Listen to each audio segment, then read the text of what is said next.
Bonjour à toutes et à tous. Dans la dernière vidéo, je vous avais demandé de choisir entre l'informatique quantique, est-ce que ça peut vraiment mettre en danger le Bitcoin, ou alors comment protéger son argent en cas de crise financière. Et c'est ce sujet-là, le second, que nous allons aborder suite au vote. La prochaine vidéo sera donc sur l'informatique quantique, est-ce que ça met ou non en danger le Bitcoin. Alors dans cette vidéo, comment protéger votre argent en cas de crise financière. Alors déjà, je voudrais poser les bases et je voudrais mettre un très gros disclaimer. Attention, je ne vous parle pas d'effondrement de la civilisation, je ne vous parle pas d'effondrement et d'anéantissement complet du système financier, d'accord? On ne va pas aller jusque-là. Si ça intéresse certains de parler d'effondrement de la civilisation, la fin du système économique, bref, si le monde part en vrille totale, ça s'appelle la collapsologie, c'est intéressant. Il y a des gens qui vont, pour moi, un peu trop loin, mais il y en a d'autres qui soulèvent les bons sujets, qui ont des bonnes raisons de se poser des questions et de se préparer. Bref, si ça vous intéresse, on pourra approfondir le sujet. En attendant, je ne veux pas rentrer dans ce domaine-là. Je veux simplement parler de finances.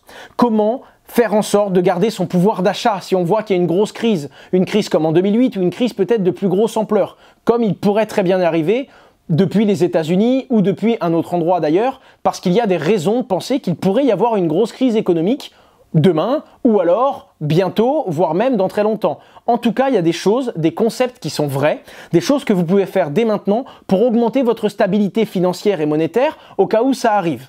En attendant, je vais vous demander beaucoup de bienveillance. C'est beaucoup trop facile pour une personne qui pousserait le délire un peu trop loin de me dire « oui, mais tu conseilles de changer par exemple tes euros et en dollars ». Eh bien, figure-toi que s'il y a un effondrement mondial et qu'il n'y a plus de gouvernement, il n'y aura plus d'internet, il n'y aura plus d'électricité, on ne pourra plus faire ça. Oui, j'ai conscience qu'en fonction de l'amplitude de l'effondrement, en fonction de l'amplitude de la crise, pas mal de mes conseils ne seront pas valables. En attendant, moi je vous parle d'une crise rationnelle, une crise comme on en a déjà connu, une crise de l'ampleur ou voire même un peu plus grosse, d'une plus grosse amplitude que celle qu'on a déjà connue. En tout cas, moi je vais vous donner des outils concrets qui vous auraient protégé dans les crises qui ont déjà eu lieu et qui vous protégeront à coup sûr quelle que soit l'amplitude de la crise qui pourrait arriver.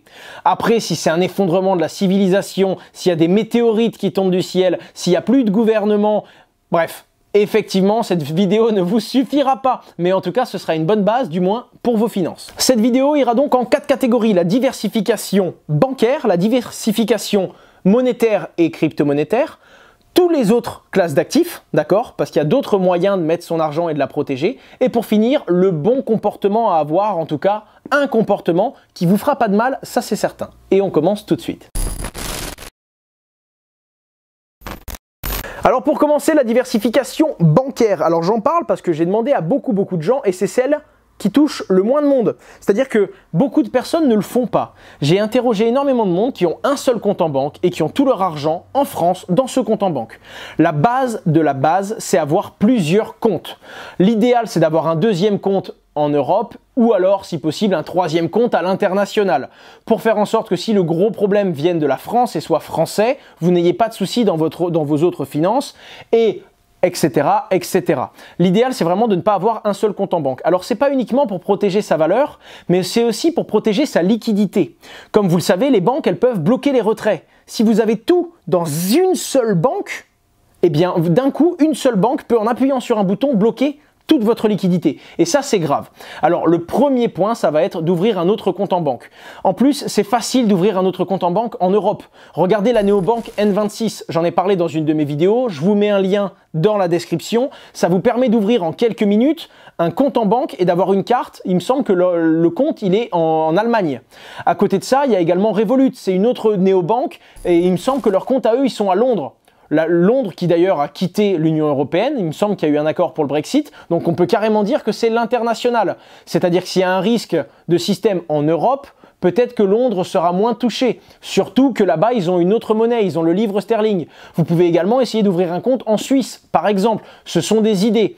Ce que je vous conseille quand même, c'est de vous tourner vers quelqu'un de votre famille qui n'est pas en France et de lui demander s'il a un contact pour ouvrir là-bas. Le mieux, c'est quand même de garder un dialogue avec l'endroit où vous allez créer votre compte. Si en plus, vous pouvez changer de monnaie, c'est mieux. Mais ce que je veux vous dire, c'est le plus important, ne mettez pas tous vos fonds au même endroit. même si c'est une banque, même si c'est sérieux, essayez de vous diversifier au niveau bancaire. Bref, vous l'aurez compris, ne pas avoir qu'une seule banque, si possible pas dans le même pays, et si vous avez les moyens d'avoir carrément un compte à l'international dans un pays, si par exemple vous avez peur que la crise vienne des États-Unis, essayez d'ouvrir un compte dans un pays qui n'a rien à voir.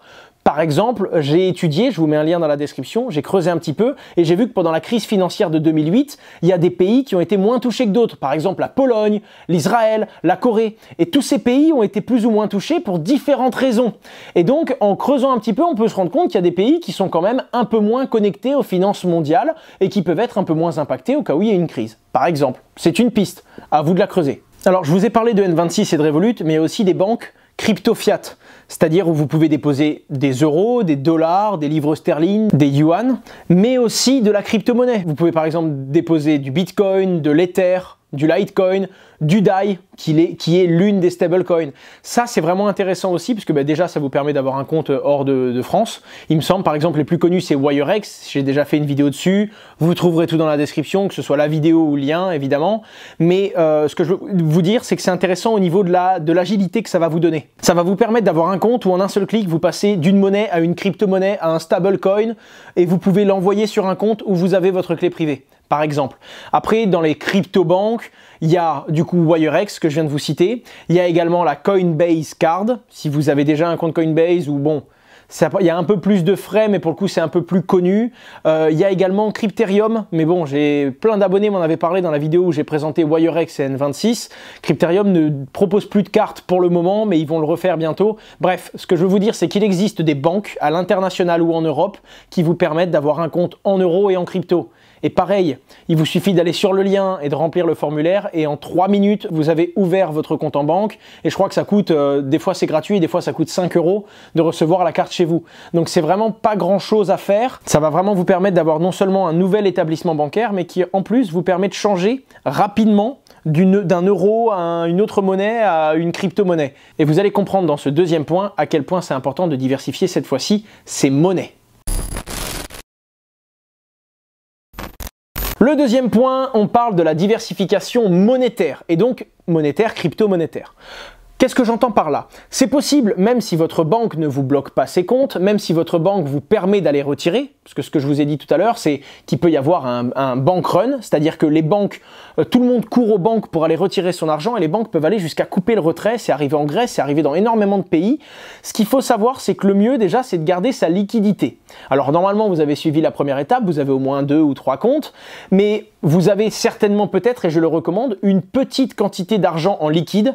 Pas trop, d'accord, parce que vous pouvez vous faire voler cet argent, mais avoir une petite quantité de liquide, c'est pas idiot, hein. D'ailleurs, la plupart des familles ont une petite quantité d'argent chez eux, et ça, c'est vraiment le premier réflexe, parce que 1 € dans votre compte en banque n'a pas la même valeur qu'1 € dans votre poche. Dans votre compte en banque, il faut le sortir. Dans votre poche, vous l'avez. Après, il faut quand même partir du fait qu'une monnaie peut perdre de la valeur. S'il y a de l'inflation ou de la déflation, une monnaie peut prendre ou perdre de la valeur. De la même façon, une monnaie peut en perdre par rapport à une autre. Le dollar américain peut s'effondrer par rapport à l'euro. Je me rappelle qu'il y a quelques années, 1 $, ça valait 30% de moins qu'1 €. Aujourd'hui, 1 $, ça vaut 90 centimes d'euros. Les deux monnaies sont beaucoup plus proches. Ce que je veux vous dire, c'est que les monnaies varient entre elles également. Le plus important, et ça peut être intéressant pour vous, ça va être de transformer votre valeur, si vous aviez tout en euros, d'essayer d'en mettre en euros, ou en dollars, ou en yuan, ou en francs suisses, si vous avez un moyen, par exemple. Bref, vous l'avez compris, essayez de diversifier la monnaie que vous gardez. Si une monnaie s'effondre, les autres ne s'effondreront peut-être pas. Et là, et je le rappelle quand même parce que c'est la base même, en 2008, c'est suite à la crise financière et la crise des subprimes que Satoshi Nakamoto a commencé à avoir les premiers fondements de la crypto-monnaie en se disant: comment on fait si notre banque nous empêche de retirer? Comment on fait si l'euro ne vaut plus rien demain matin? Comment on fait si on me dit, toi, le gouvernement, et on va te couper ton compte? Comment je peux faire pour être sûr et certain que personne ne peut avoir la mainmise sur ma monnaie, sur ma valeur, sur mon pouvoir d'achat? Eh bien, il existe des monnaies qui sont totalement décentralisées. Et vous l'aurez compris, je vous le donne en mille, le Bitcoin. Alors, le Bitcoin ou les grosses monnaies décentralisées publiques. Ether, Litecoin. Alors il y a des monnaies qui ne sont pas décentralisées et qui appartiennent à des sociétés, faites attention. Mais les plus grosses, comme celles que je viens de vous citer, n'appartiennent à personne. Le Bitcoin, si vous avez un compte, personne Personne, pas même un gouvernement, une force de police, personne ne peut bloquer vos bitcoins. Sauf si évidemment ils arrivent à avoir votre clé privée, mais si vous l'avez dans la tête ou si vous l'avez chez vous, un gouvernement ne peut pas geler vos fonds. Premier point. Alors là, je vous entends tout de suite penser à haute voix, vous êtes en train de me dire « Owen, t'es bien gentil, si pour sécuriser mon argent, je dois mettre une partie sur le Bitcoin, ok, c'est solide, mais il peut perdre de sa valeur et il peut exploser à la hausse comme à la baisse. » Et ça, on l'a bien compris. Et vous avez raison, il est très volatile, du moins pour le moment. C'est pour ça qu'il existe des crypto-monnaies qui ne le sont pas. Elles ont leurs avantages et elles ont leurs défauts. Attention, en attendant, les stablecoins, je vous affiche un tableau, existent en 4 catégories. Ce sont des crypto-monnaies, d'accord, qui vont être régulées. On va réguler leur inflation ou leur déflation pour que le prix reste stable. En gros, si quelqu'un vient et en vend énormément, au lieu que le prix s'effondre, on va en supprimer de fait que ça redevienne rare. Et si quelqu'un vend une grosse partie de ces stablecoins, comme ça va supprimer automatiquement une partie des stablecoins qui existent, le prix va redevenir stable. Le but, c'est d'avoir un prix qui varie et qui reste toujours à peu près stable. Les stablecoins se rentrent pour l'instant dans 4 catégories. Stablecoin basé sur du fiat.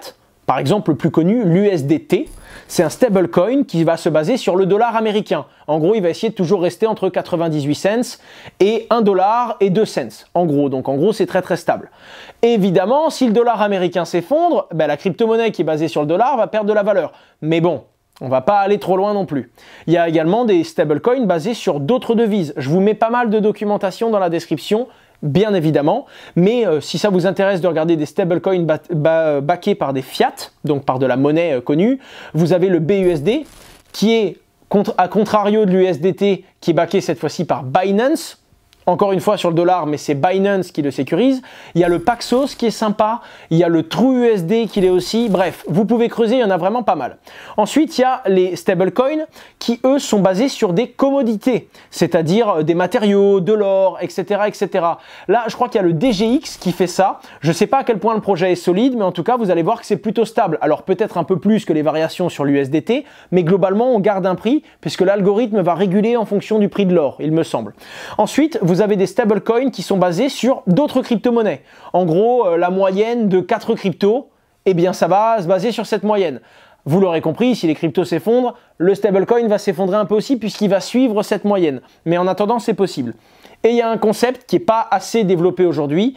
Il n'y en a pas assez, en tout cas c'est encore des projets, c'est pas assez solide, mais des stablecoins qui sont basés sur des algorithmes purement blockchain. En gros, on essaye de faire une valeur qui est indexée à plein d'autres valeurs plus ou moins stables et on fait une moyenne de ces toutes autres valeurs. Ce qui est intéressant, c'est que là, c'est vraiment, on essaye de diversifier. Ça me fait un peu penser au sujet même de cette vidéo.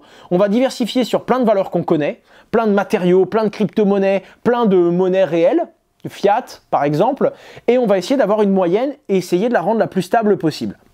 Bref, il y a des moyens de mettre son argent dans la blockchain de façon totalement décentralisée, sans qu'un gouvernement ou un État puisse vous geler vos comptes, et qui plus est, que ça reste stable. Voilà pour cette deuxième partie. Dans la troisième partie, il y a donc les commodités, les autres classes d'actifs. Il y a les actions d'entreprise, les matières premières, comme pourrait l'être par exemple l'or, ou encore le sucre et ce genre de choses. Alors, il y a deux choses à comprendre. Premièrement, en fonction de là où vous êtes, ça n'a pas forcément la même valeur. L'avantage que vous pouvez avoir, c'est que en fonction du degré de la crise, vous pourrez peut-être pas aller acheter des actions Peugeot. C'est ça que je veux vous dire. Si la crise financière est très prononcée, ça va secouer en bourse. Ensuite, il y a d'autres types d'actifs sous-jacents dont j'ai pas parlé. Il y a les obligations d'État. On pourrait avoir il y a énormément d'autres produits financiers qui pourraient être intéressants. Mais en attendant, pour moi, c'est les premiers qui risquent de se prendre une grosse claque en cas de risque financier. Donc, je voulais pas en parler dans cette vidéo. Peut-être qu'en creusant, ça peut être une bonne alternative, mais évitons surtout si vous êtes débutant. En attendant, acheter des actions en bourse, si la bourse est toujours disponible à ce moment-là, évidemment, ça peut être intéressant. Encore une fois, si vous décidez d'investir un petit peu et de mettre votre argent sur des entreprises, essayez de vous poser la question. Quelles seront les entreprises les plus solides en cas de crise économique? Donc des entreprises qui ne sont pas trop ancrées à l'international, parce que si la crise vient d'ailleurs, c'est peut-être de là-bas que ça va venir. Ou au contraire, une entreprise qui est à l'international, mais qui est vraiment partout. En gros, si ça se passe mal quelque part, ça va affecter l'entreprise, mais pas trop. À vous de prendre un peu de recul là-dessus. En tout cas, à première vue, là, j'aurais dans la tête société qui produit de l'électricité, société qui fait de la désalinisation des eaux, société qui produit des biens de première consommation. Tout le monde en aura besoin et même s'ils prennent une claque, ils vont revenir. À ce moment-là, à prendre un peu de recul. Quand on a eu ce débrief avec toute l'équipe avant que je tourne la vidéo, il y a un de mes gars qui a dit très justement, la bonne idée c'est d'investir sur des panneaux solaires, investir sur des éoliennes qu'on peut mettre, investir sur un moyen de chauffer soi-même son eau. C'est intelligent. Mais encore une fois, là, on est dans l'optique devenir totalement autonome. On n'est plus dans l'optique rester autonome financièrement. Là, on est vraiment dans le « si tout s'effondre, comment je fais pour maintenir mon chez-moi » Et globalement, on va beaucoup plus loin, il y a beaucoup trop de choses à traiter et je ne veux pas aborder ça dans cette vidéo. Si ça vous intéresse vraiment, dites-le en commentaire et à ce moment-là, je pourrais faire la même vidéo, toujours axée finance, d'accord? C'est vraiment ce qui m'intéresse, mais en essayant de faire venir quelqu'un de très basé sur la collapsologie et ce genre de choses. Donc, on pourrait investir dans des entreprises en France ou à l'international, mais qui ont surtout un lien avec le marché et qui seront toujours demandées même si ça va en crise. Il y a également le luxe, je suis en train de penser, on dit que le luxe ne connaît pas la crise, il y a des raisons. Globalement, il y a toujours des riches, il y a toujours des pauvres. Quand tout va mal, il y a des écarts qui se creusent entre les deux, mais les deux catégories existent toujours. Et donc, le luxe, autant regarder les dernières crises, voir les sociétés qui ont eu le moins de variations et investir un petit peu dans ces sociétés de luxe. On dit d'ailleurs qu'il y a des valeurs refuges comme l'or, on va en parler maintenant. Il y en a même qui disent que Rolls-Royce est une valeur refuge parce que la Rolls-Royce ne sera jamais démodée, quelle que soit la crise, il y aura toujours des Rolls. C'est certains adages qu'on entend, mais en attendant, quand on comprend ces adages, on comprend qu'il y a des entreprises qui sont indémodables et qui survivront toujours même s'il y a des crises. En dernier point, l'or. Alors déjà, il faut bien comprendre deux choses. Il y a beaucoup de matériaux, beaucoup de matières, le sucre par exemple. Il y a deux types d'investissements. Soit vous allez acheter du sucre et vous l'avez chez vous. Bonne chance pour le stocker. Soit vous allez directement investir sur du sucre en bourse ou investir sur de l'or, comme l'or physique et l'or papier. Ce qu'il faut savoir, c'est que l'or papier, 90% de l'or papier en circulation n'a pas vraiment lieu d'être. Ce n'est pas de l'or papier. D'accord? En fait, il n'y a rien derrière. Alors qu'avoir de l'or chez soi, c'est quand même mieux. Après, si vous avez beaucoup d'argent, beaucoup d'argent, je vous le souhaite, hein, c'est tout le mal que je vous souhaite, et que vous voulez acheter de l'or, vous allez avoir des problèmes pour le déplacer. Bref, c'est un autre souci. Ce que je veux vous dire, c'est que si vous voulez mettre un petit peu d'argent, 1000 ou 2000 euros dans de l'or physique, la seule bonne nouvelle avec ce matériau-là, c'est que tout comme le diamant, si vous vous retrouvez en Chine, vous vous retrouvez aux États-Unis, vous vous retrouvez en Afrique, de l'or, ça reste de l'or. C'est ça qui est intéressant. Alors bon, là on est dans les commodités. Si vous vous retrouvez à faire des stocks d'or ou des stocks de sucre chez vous, c'est qu'on est à la limite d'une crise qui n'est plus une crise financière, mais qui est une crise mondiale qui peut littéralement nous conduire à de plus gros événements. Je ne veux pas rentrer dans ce sujet-là. Mais dans les trois premiers points que je vous ai dit dans cette vidéo, on va dire qu'investir dans les commodités, à petite échelle, je trouve ça intéressant, avoir un tout petit peu d'or. Si vous avez un petit coffre chez vous et que vous pouvez le mettre avec votre liquide, ça peut être intéressant. Mais bon, on est quand même dans la troisième catégorie. D'ailleurs, je me suis intéressé à comment font les gens pour protéger leur richesse. Et je me suis rendu compte qu'il n'y a pas beaucoup de personnes fortunées, ou même on va dire personnes de classe moyenne ou de pays développés qui s'intéressent à ça. Parce qu'en fait, on cherche ces solutions-là quand il y a un problème. Et j'ai regardé, à ce moment-là, c'est les personnes pauvres ou les personnes qui sont dans des milieux en danger qui vont peut-être se poser ce genre de questions. Et j'avais raison, il y a beaucoup de personnes qui ont des faibles niveaux de revenus, d'accord, qui sont dans les premières et deuxièmes classes de niveaux de revenus mondiaux, notamment beaucoup en Afrique. Et je me suis rendu compte que ces personnes-là avaient dû trouver des solutions. Alors oui, elles ont un petit peu de liquide chez elles, sauf qu'elles se disent, bah, le liquide, la monnaie peut avoir de l'inflation ou de la déflation, donc mon billet, il peut avoir moins de valeur demain qu'aujourd'hui. Ok, donc la monnaie c'est pas mal, mais on peut aussi me la voler. Donc c'est la première méthode qu'ils ont de garder de l'argent chez eux, mais ils essayent de pas tout mettre. Et j'ai regardé, j'ai étudié en creusant un petit peu dans un livre, je vous donnerai la référence du livre qui est énorme, il s'appelle Factfulness. Il est vraiment intéressant, il m'a vraiment permis d'avoir du recul sur toute mon analyse de la finance, du monde et de la vie aujourd'hui. C'est vraiment quelque chose d'intéressant et c'est basé sur les faits, la factualité et l'histoire, j'adore ça. Et en fait, il parle d'une colonie, il parle d'un peuple qui s'appelle les Salis, et ces gens, ils ont un petit peu de liquide comme je viens de vous le dire, mais en attendant, ils investissent dans de la brique. Pourquoi de la brique? Parce que chez eux, il y a beaucoup de gens qui en achètent et qui en vendent. Que ce soit des riches, que ce soit des pauvres, peu importe. Il y a toujours des gens qui sont prêts à acheter et vendre des briques. Donc ils peuvent les acheter et les mettre chez eux. Personne ne va voler de la brique, trop dur à déplacer, trop complexe. Et surtout, ils peuvent commencer à construire leur maison. Donc de fil en aiguille, d'année en année, ils ont une maison de plus en plus grande. Et surtout, ils ont une maison qui est constituée d'un matériau qu'ils vont pouvoir facilement revendre. Si jamais un jour ils ont besoin d'un peu de liquidité, ben, ils peuvent démonter un étage chez eux contre de l'argent. C'est intelligent. Ce que je veux vous dire, c'est pas de vous faire des stocks de briques chez vous. Ce que je veux vous dire, c'est qui que vous soyez, quel que soit votre niveau de vie et quel que soit le pays duquel vous me regardez aujourd'hui, il y a un ou deux matériaux physiques qui a de la valeur dans votre entourage. Et vous allez comprendre pourquoi c'est d'autant plus important d'avoir une valeur qui a de la valeur dans votre entourage. Et on aborde dès maintenant le dernier point de cette vidéo, le point numéro 4. Les comportements. Alors je ne vais pas parler des comportements parce qu'il y en a énormément à voir. Je vais parler d'un seul type de comportement. Ensuite, le comportement, c'est ce qui se remet le plus facilement en cause. Déjà, vous allez voir dans les commentaires et je compte sur vous, ça va faire débat. J'espère vraiment que vous allez m'apporter plus d'informations et me donner des nouvelles idées. C'est vraiment ce que j'attends de vous. Je compte sur vous, s'il vous plaît. En attendant, le bon comportement à avoir, je pense, un comportement qui ne sera pas mauvais, c'est de rester en contact avec des communautés. Alors, en fonction de la crise et en fonction de l'effondrement, avec ou sans Internet, avec ou sans réseau mobile, vous vous débrouillez pour rester en contact, au pire vous vous déplacez, bon bref, là on va vraiment dans l'effondrement de la civilisation, je ne veux pas aller jusque là, mais en attendant, restez en contact avec des groupes de personnes. Ce que je suis en train d'essayer de vous faire comprendre, c'est que, imaginons une nouvelle monnaie qui s'appellerait DG, j'en sais rien, je viens de regarder là-bas, c'était écrit, si je ne sais pas ce que vaudra le DG, je ne sais pas si on dira le DG il vaut tant en euros ou il vaut tant en une autre monnaie, peu importe. Ce que je suis en train de vous dire, c'est que si tout le monde dans votre communauté a du DG, en achète et en vend, eh bien je suis presque sûr de pouvoir dire que si vous avez du DG, vous pourrez l'utiliser pour trouver un endroit où dormir, trouver quelque chose à manger.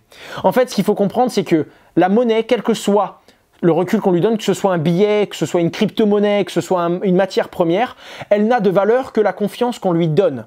Et c'est ça qu'a bien compris le Bitcoin. Et c'est pour ça que pour moi, il a de l'avenir. Ce que je veux vous dire, c'est que si on prend tous des feuilles dans la rue, qu'on se met d'accord en disant il y en a un stock limité et une feuille, ça nous permet d'échanger contre un steak, eh bien avec ces feuilles, vous pourrez manger. Ce sera valable uniquement dans votre communauté avec des gens qui acceptent cette feuille contre de la viande et vice-versa. Le plus important, c'est donc de rester connecté à des gens. Premièrement, parce que vous allez voir s'il y a une grosse crise, comment ces gens se débrouillent. Mais deuxièmement, parce que ces gens aussi, eh bien, ils vont vous demander « Et toi, tu payes comment ?» Eh bien, moi aussi, j'utilise cette monnaie. Et vous allez garder un dialogue financier avec ces gens-là. Et ça, c'est important. Rester connecté. Ça veut dire rester à jour, mais ça veut dire aussi rester en contact avec des gens qui utilisent les mêmes méthodes que vous.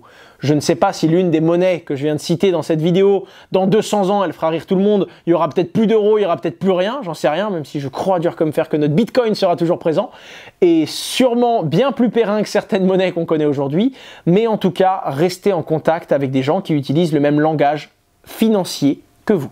Je pense pas avoir dit trop de bêtises. On peut remettre en cause beaucoup de choses, je vous l'accorde. On peut avoir plein d'autres idées et j'aimerais vraiment vous faire une autre vidéo avec 4 autres méthodes ou alors rajouter dans ces catégories d'autres solutions. Je ne voulais pas trop citer de choses et donner de faits. Je voulais vraiment donner des concepts. À plein de moments, je vous ai dit, vous pouvez acheter tel genre de choses et j'ai pas voulu lister. Pareil, parce que dès que je liste quelque chose, je dois m'engager et j'ai pas assez de sources. Déjà, vous allez voir la description, je vais lister beaucoup de sources. Si ça vous intéresse, on peut creuser. Et à ce moment-là, je peux carrément appeler des directeurs de banque, faire venir des traders, faire venir des personnes qui sont pas d'accord du tout avec moi et au contraire, des personnes qui sont totalement d'accord avec moi. Parce que c'est uniquement quand on aura tout étudié qu'on aura vraiment un moyen de se faire une bonne idée. En attendant, j'espère que cette vidéo vous a plu. Je vais essayer de vous faire une vidéo sur le quantique bientôt. Je vais peut-être même vous présenter un projet, alors je ne saurais pas dans quel sens. En tout cas, c'est un projet qui risque de vous plaire et je serai très fier de vous le présenter. Je vous mets dans la description le lien pour créer votre compte Binance le plus rentable. Je m'explique. Quand vous invitez quelqu'un sur Binance, d'accord, imaginons moi j'invite un abonné, d'accord, normalement quand cet abonné a généré 1 euro de frais sur Binance, eh bien Binance ne gagne pas 1 euro, Binance va gagner 80 centimes parce qu'ils vont me donner 20% à moi. Après, il y a d'autres conditions. Si j'ai un certain nombre de BNB, eh bien Binance va augmenter ma commission. Au lieu de me donner 20% à moi et de conserver 80%, pardon, ils vont me donner 40% de ce que mon invité a généré en frais et Binance garde 60%. En gros, si vous venez via mon lien et que vous générez 1 euro de frais, je gagne 40 centimes, Binance gagne 60 centimes. Et là, Binance, ils viennent de sortir un nouveau programme d'affiliation qui est génial. Alors déjà, ils m'ont mis à 50% d'affiliation. Donc Binance gagne autant que moi si je vous invite. C'est quand même super fair venant de la part de Binance. Ils ont vraiment fait ça pour que tout le monde invite tout le monde en quelque sorte. Mais ils m'ont même permis à moi de régler le curseur et de redistribuer une partie à mes abonnés. J'ai trouvé ça extraordinaire parce que ça me permet de vous partager un lien dont vous allez vous-même bénéficier. Alors le maximum que je peux faire sur mes 50% à moi, c'est de donner 20% à l'abonné, 30% de le conserver. Je vous montre ça sur mes réseaux sociaux, je vous ai mis le screen, c'est bien le maximum que je peux reverser. Si vous créez un compte aujourd'hui, si vous le partagez à vos amis ou en tout cas si vous passez par ce lien-là, quand vous allez générer 1 euro de frais, il y aura la moitié pour Binance, Il y aura évidemment 30% pour moi car je suis votre parrain, mais vous allez vous voir recréditer sur votre compte 20% des frais que vous avez vous-même générés. J'ai trouvé ça génial. J'ai vu beaucoup de médias français qui n'en ont pas parlé quand Binance a fait cette évolution-là et qui ont continué à mettre le lien à 50%, 50 pour eux, 50 pour Binance. Alors franchement, je respecte ça. Quand on invite quelqu'un, partager les frais, c'est pas comme si vous alliez payer plus, c'est juste une partie qui est enlevée de ce que Binance aurait gagné. Donc je trouve ça fair, l'affiliation dans une moindre mesure, je trouve vraiment ça legit. D'ailleurs, dans cette vidéo, je vous ai mis des affiliations sur par exemple la carte N26 si vous voulez ouvrir un compte là-bas et qui d'ailleurs va vous faire gagner un peu d'argent. Vous allez voir, toutes les affiliations ont un petit bonus pour vous comme pour moi.